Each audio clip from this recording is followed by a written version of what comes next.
When scoping and building AI products, I often face this question: should I build an AI agent or should I build an AI workflow? Now, AI agents are very powerful, but they're not always the best choice, especially in production. And so what I want to do today is provide you a practical framework that I have used across dozens of Fortune 500 companies to ensure that we choose the right technique. Now, first, what is the difference between these two? Now, workflows is a system where LLM calls, tools, pieces like that are orchestrated through a predefined path. But AI agents is where the LLM chooses its own path. It chooses what steps it needs to take, what the tools are, and then obviously how to achieve the overarching goal. So the workflows, we can typically think of them as predictable and consistent for these well-defined tasks. And agents are more flexible and they can adapt to specific contexts. And just for your awareness, these are actually still both considered agentic systems. And I want you to keep the agentic systems piece in mind, as when we go and implement these, you're typically not just deploying AI agents or just deploying AI workflows. It's actually more of a combination of both when we get into these larger, more complex companies. Now, just to compare them, this is the typical framework that I use when thinking about implementing them. As you can see, there's a lot of business pieces and also technical pieces that we need to consider, but I'm going to walk through some of the main factors that we should be looking at. So let's start with when to implement agents first. Now, if the inputs are extremely unpredictable, right, the workflows are not going to be able to react in any kind of way. Agents can dynamically understand what is going on and actually react as needed. And so one example that you definitely hear a lot is customer service agents. So obviously here, right, you have a person calling you, that would be a lot of variability across the inputs.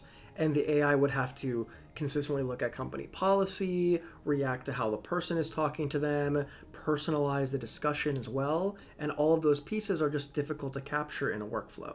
Now, the next one is the complexity of the tasks. So if the task involves multiple different steps, and there's also multiple decision points, and it can be influenced by the context, then this would also be leaning towards agents as well. Now, I don't want to deter you from building workflows here, especially if it is an established process and you know step by step what you need to do. The only thing here being that if there's more and more branches, you're going to have to actually programmatically build that out. And then every single branch that gets added, you're going to also have to maintain that over time with code. So let's do the reverse of this. When should we not be using agents? So if it's a very simple, repeatable, kind of rules-based tasks, then workflows are totally fine for that. An agent, unfortunately, will actually just add on more complexity and make that repeatable process a little bit riskier.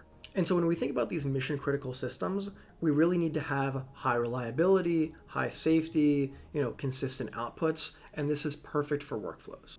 And I want to add on a little bit more insight into this because what we end up seeing a lot is people create prototypes really quickly of agents and it all seems very cool, but in a production environment, like this reliability piece is actually a major issue, honestly. See, LangChain sent a survey to agent builders asking the question, why are you not putting more AI agents into production? And by far the biggest reason why was because of performance quality. See, BCG even conducted a survey across 10,000 people worldwide and asked them, is your company implementing agents? And only 13% of employees said yes. And they also asked about concerns. 46% worried about the decisions that the agents would make without human oversight. 35% were unclear about the accountability. If an agent messed up, what would happen? And then 32% saw a lot of bias and unfair treatment that they were worried about. And so as you can see, it's not just a technical hesitation, there is a governance, accountability, reliability aspect as well. If you are looking to implement this, what I would recommend, first is you need to make sure that you're experimenting very rigorously with the AI agent to ensure that it's getting the correct outputs. You should also be tracking potential risks as you see it kind of working through. And then also I've seen companies even do A/B testing for different kinds of agents and kind of different architectures as well. Now, at the end of the day, when you're implementing these AI implementations, whether it's a workflow or an agent, you should really just be focusing on what is the simplest implementation that we should be doing. And then over time, we add on complexity as justified. And that might mean you don't do any agentic systems at all because of the risks involved. And honestly, for many applications, just optimizing simple LLM calls with enhanced retrieval is actually a pretty good way to go forward.